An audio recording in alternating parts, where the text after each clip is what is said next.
Title: Arsène Lupin. Author: Edgar Jepson. Arsène Lupin. By Edgar Jepson and Maurice Leblanc. Chapter 2. The coming of the CHAROLAIS. Sonia went back to her table and once more began putting wedding cards in their envelopes and addressing them. Germaine moved restlessly about the room, fidgeting with the bric-a-brac on the cabinets, shifting the pieces about, interrupting Sonia to ask whether she preferred this arrangement or that, throwing herself into a chair to read a magazine, getting up in a couple of minutes to straighten a picture on the wall, throwing out all the while idle questions not worth answering. 99 human beings would have been irritated to exasperation by her fidgeting. Sonia endured it with a perfect patience. 5 times Germaine asked her whether she should wear her heliotrope or her pink gown at a forthcoming dinner at Madame de Riezier's. 5 times Sonia said, without the slightest variation in her tone, "I think you look better in the pink." And all the while the pile of addressed envelopes rose steadily. Presently the door opened, and Alfred stood on the threshold. "2 gentlemen have called to see you, miss," he said. "Ah, the 2 Dubuets," cried Germaine. "They didn't give their names, miss." "A gentleman in the prime of life and a younger one?" said Germaine. "Yes, miss. I thought so. Show them in." "Yes, miss. And have you any orders for me to give Qcera when we get to Paris?" said Alfred. "No. Are you starting soon?" "Yes, miss. We're all going by the 7 o'clock train. It's a long way from here to Paris. We shall only reach it at 9 in the morning.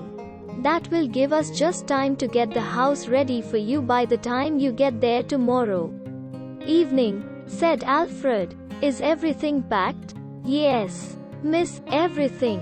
The cart has already taken the heavy luggage to the station. All you'll have to do is to see after your bags." "That's all right. Show M. Dubuet and his brother in," said Germaine. She moved to a chair near the window and disposed herself in an attitude of studied, and obviously studied, grace, as she leant her head at a charming angle back against the tall back of the chair. Her eyes fell on the window, and they opened wide. "Why, whatever's this?" she cried, pointing to it. "Whatever's what?" said Sonia, without raising her eyes from the envelope she was addressing. "Why, the window. Look, one of the panes has been taken out. It looks as if it had been cut." "So it has, just at the level of the fastening," said Sonia. And the 2 girls stared at the gap. "Haven't you noticed it before?" said Germaine. "No. The broken glass must have fallen outside," said Sonia. The noise of the opening of the door drew their attention from the window. 2 figures were advancing towards them, a short, round, tubby man of 55, red-faced, bald, with bright grey eyes, which seemed to be continually dancing away from meeting the eyes of any other human being. Behind him came a slim young man, dark and grave, for all the difference in their coloring. It was clear that they were father and son. Their eyes were set so close together. The son seemed to have inherited, along with her black eyes, his mother's nose, thin and aquiline. The nose of the father started thin from the brow, but ended in a scarlet bulb eloquent of an exhaustive acquaintance with the vintages of the world. Germaine rose, looking at them with an air of some surprise and uncertainty. These were not her friends. The Dubuets. The elder man, advancing with a smiling bonhomie, bowed, and said in an adenoid voice, ingratiating of tone, "I'm M. Charolais. Young ladies, M. Charolais, retired brewer, Chevalier of the Legion of Honor, landowner at Rennes. Let me introduce my son." The young man bowed awkwardly. "We came from Rennes this morning, and we lunched at Qcera's farm. Shall I order tea for them? Whispered Sonia. Gracious. No, said Germaine sharply under her breath. Then, louder, she said to Charolais. And what is your object in calling? We asked to see your father, said Charolais, smiling with broad amiability, while his eyes danced across her face, avoiding any meeting with hers. The footman told us that Gournay Martin was out, but that his daughter was at home, and we were unable, quite unable, to deny ourselves the pleasure of meeting you. With that he sat down, and his son followed his example. Sonia and Germaine, taken aback, looked at one another in some perplexity. What a fine chateau, Papa, said the young man. Yes, my boy, it's a very fine chateau, said Charolais, looking round the hall with appreciative but greedy eyes. There was a pause. It's a very fine chateau. Young ladies, said Charolais. Yes, but excuse me, what is it you have called about? Said Germaine.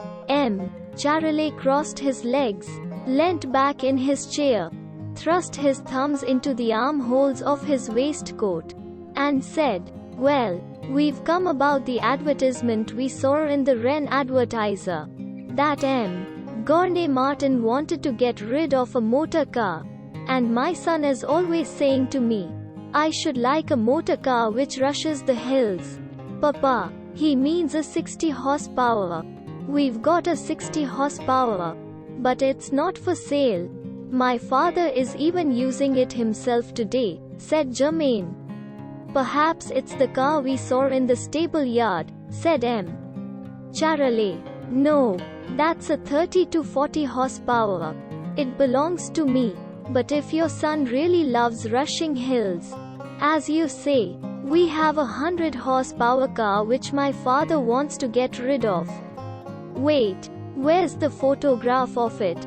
Sonia, it ought to be here somewhere. The two girls rose, went to a table set against the wall beyond the window, and began turning over the papers with which it was loaded in the search for the photograph.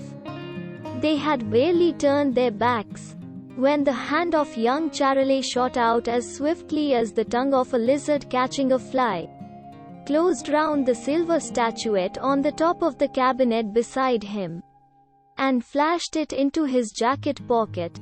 Charolais was watching the two girls. One would have said that he had eyes for nothing else. Yet, without moving a muscle of his face, set in its perpetual beaming smile, he hissed in an angry whisper, Drop it, you idiot! Put it back! The young man scowled askance at him. Curse you! Put it back! Hissed Charolais.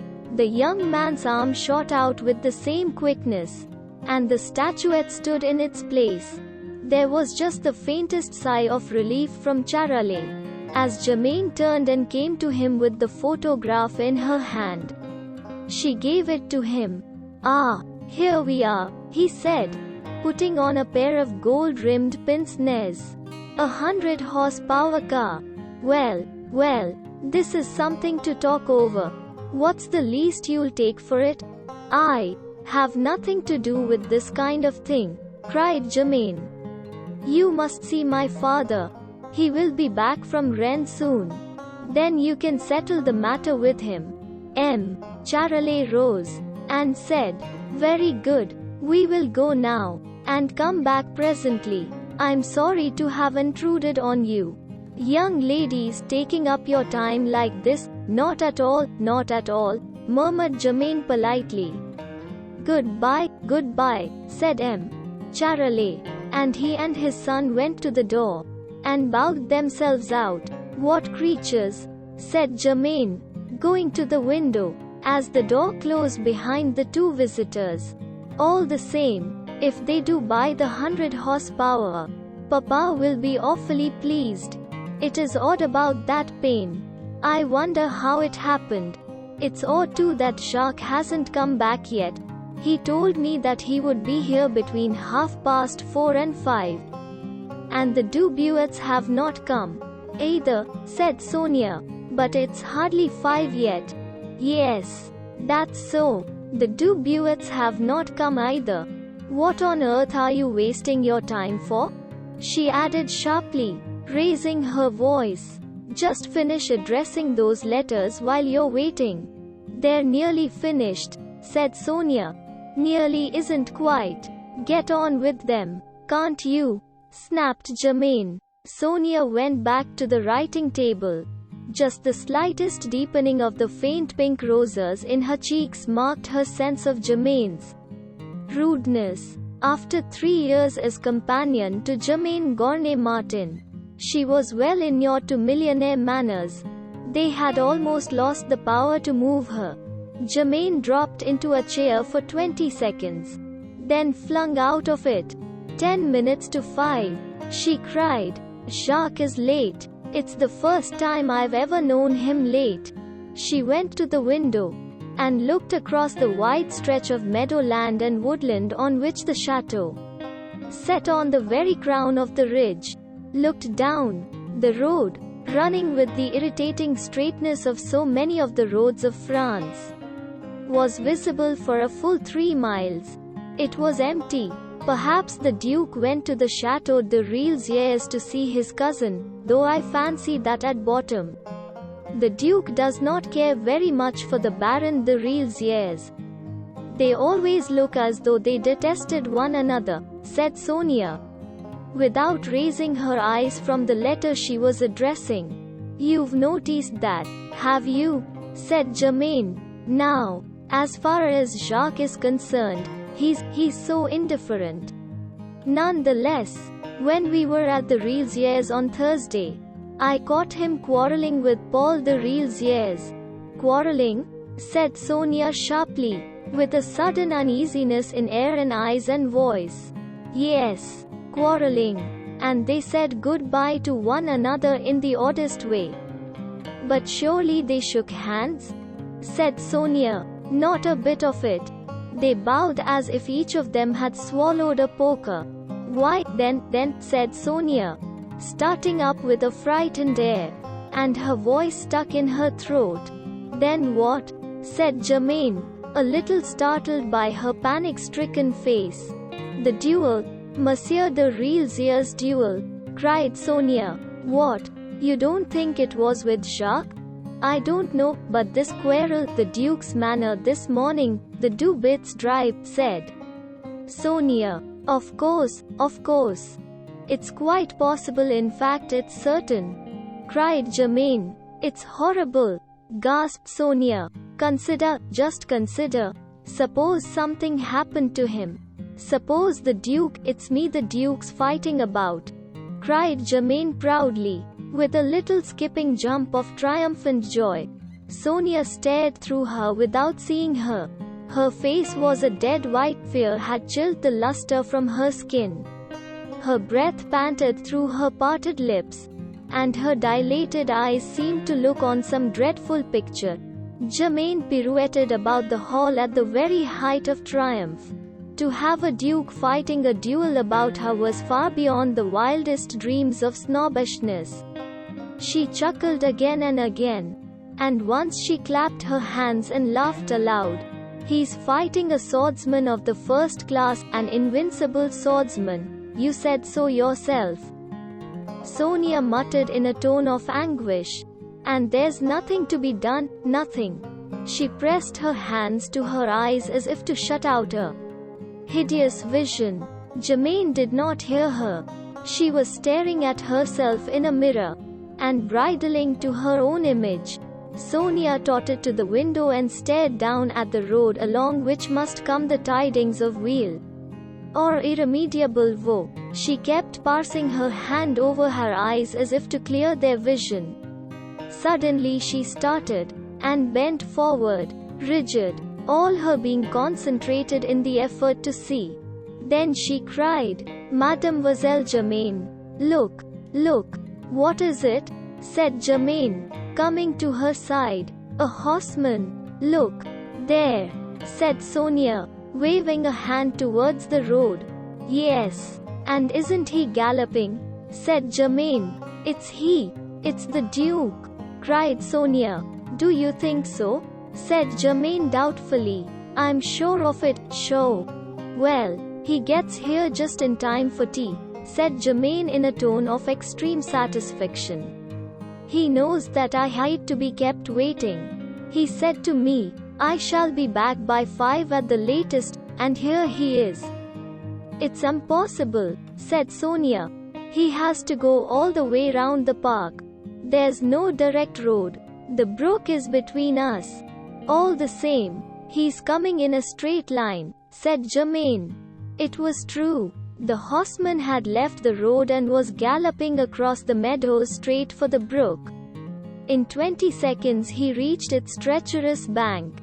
And as he set his horse at it, Sonia covered her eyes. He's over, said Germaine. My father gave 300 guineas for that horse. This is the end of chapter 2. This book is split into chapters for viewer benefit. For next chapter, click the suggested video or link in the description. Please subscribe for more of such amazing audiobooks. Play the playlist given in the description for autoplay of the entire book.